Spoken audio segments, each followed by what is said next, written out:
Namaskar and welcome to all NIN National International Affairs. Big news for India, good news for India. 400 billion exports from India. India has created history. बहुत ही milestone achievement की है India ने. बहुत ही बड़ी achievement है हमारी country के लिए. बहुत ही बेहतरीन खबर लगी है मुझे अब तक. I want to congratulate to all the Indians and to all the government officials who are give their best to achieve this milestone. और ये बहुत बड़ी अचीवमेंट है. क्या है ये 400 बिलियन एक्सपोर्ट्स, कैसे कैसे करा है कंट्री ने अचीव, कौन से सेक्टर्स का रोल है यहाँ पर. We will discuss each and everything. Let's get started. तो फर्स्ट ऑफ ऑल खुशी की बात है तो हमारे prime minister of India Narendra Modi ने ट्वीट करा है, India set an ambitious target of 400 billion of goods exports and achieves this target for the first time ever. I congratulate our farmers, weavers, MSME sectors, manufacturers, exporter for this success. PM ने, prime minister ने farmers को इसकी बधाई दी है. Weavers, MSME sector जो छोटे व्यापारी होते हैं वो, मैन्युफैक्चरर्स जो मैन्युफैक्चरिंग में बहुत काम करते हैं उनको, एक्सपोर्टर्स हमारी कंट्री के. और प्राइम मिनिस्टर ने कहा है ये माइलस्टोन है हमारे आत्मनिर्भर भारत में, जो इसकी जर्नी है आत्मनिर्भर भारत की. लोकल गोज ग्लोबल, जो लोकल चीज़ है वो ग्लोबल होने लगी. और बता दें आपको, इससे पहले हमने आपको अपनी प्रीवियस वीडियो में दिखाया था, ministry of commerce and industry ने पहले ही पोस्ट किया था पीआईबी का ये आर्टिकल कि इंडिया में एक्सपोर्ट्स इंक्रीज हो गया है 36.76% से जनवरी 2022. और ये 15 फरवरी 2022 को ये आर्टिकल पब्लिश किया गया था. उसमें बताया गया था कि एक्सपोर्ट इंक्रीज हुआ है 36.76% से. हमने आपको पहले ही बताया था अपनी प्रीवियस वीडियो में, जो एप्पल के फोन जो एक्सपोर्ट किए थे इंडिया ने, जिनकी कीमत 10,000 करोड़ थी, उस वीडियो में हमने आपको बताया था. और अब बात करें मिनिस्ट्री ऑफ कॉमर्स और इंडस्ट्री, इसको संभालता कौन है? इसको संभालते हैं पीयूष गोयल. और पीयूष गोयल का ये कमेंट है, for the current financial year India had set a 650 billion export target. Out of 650 billion the target for services exports was 250 billion. अब देखिए, इसको ध्यान से समझना.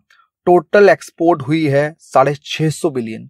उसमें से 250 बिलियन है जो सर्विसेज का है, वो अलग है, और बचा 400 बिलियन वो गुड्स का है.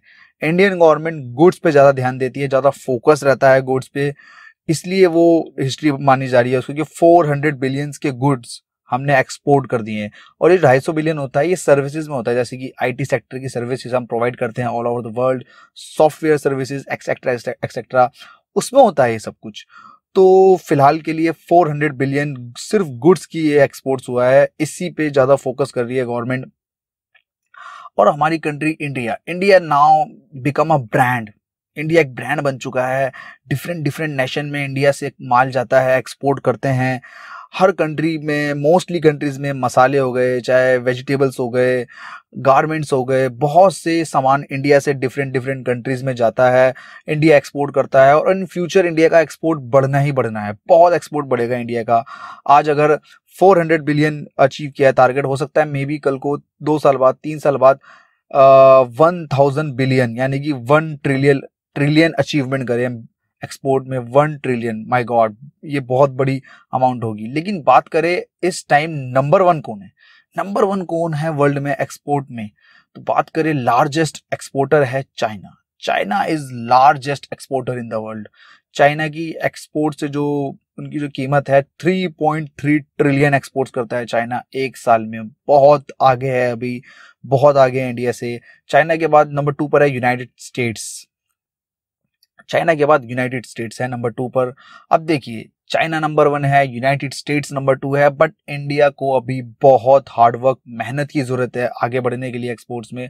और इसी को देखते हुए जो इंडियन गवर्नमेंट का पूरा जो फोकस है वो डिफरेंट सेक्टर्स पे है. चाहे एग्रीकल्चर सेक्टर हो गया, पोर्ट पे हो गया, डिफरेंट पोर्ट्स प्राइवेट हो गए हैं ताकि काम वहाँ बढ़े, एक्सपोर्ट बढ़े कंट्री में.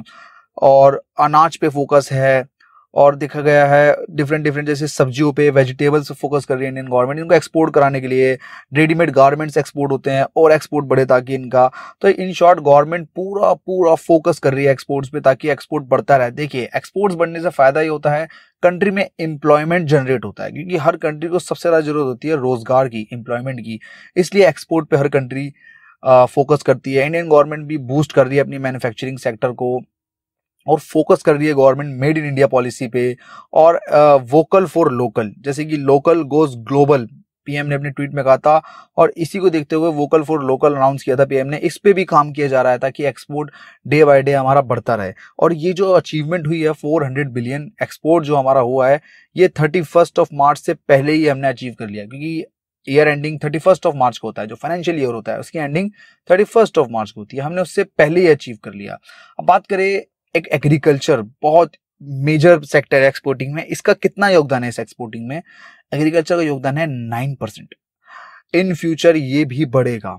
इन फ्यूचर हम देखेंगे इंडिया अन्नदाता बनेगा पूरे वर्ल्ड का, क्योंकि एग्रीकल्चर में बहुत ज़्यादा फोकस कर रही है गवर्नमेंट, ताकि अक्रॉस द वर्ल्ड एग्रीकल्चर का जो प्रोडक्ट्स जो भी हैं वो एक्सपोर्ट किए जाए। और ज़्यादा दूर नहीं, may be in future Pakistan भी हमसे खरीदे अनाज, वो हमसे अनाज खरीदे, क्योंकि यूएई हमसे खरीदता है। तो may be in future Pakistan हमसे बोले कि देखिए हमें दीजिए अनाज, हमें ज़रूरत है इसकी। तो ये भी हो सकता है, अगर होगा तो we will discuss on that topic as well as. But now बात करते हैं एग्रीकल्चर के बाद है engineering goods. 26% engineering goods export हुए हैं इस साल। और अब ये है मेन टॉपिक, ऑयल एक्सपोर्ट करा है हमने। अब आप सोचोगे ऑयल हमने एक्सपोर्ट करा है, ये तो ईरान या फिर रशिया एक्सपोर्ट करता है। जी हाँ, रशिया ईरान जैसी कंट्री से हम ऑयल लेते हैं। इंडिया में वो जो ऑयल लेते हैं उसे कहते हैं क्रूड ऑयल। फिर हम उस क्रूड ऑयल को चेंज करते हैं पेट्रोल में। इंडिया में रिफाइनरीज हैं, पेट्रोल में उसको चेंज करके फिर हम डिफरेंट नेशंस को बेचते हैं। अब the most important thing, thank you so much to all our viewers. Follow us on Facebook and Instagram. Subscribe our YouTube channel.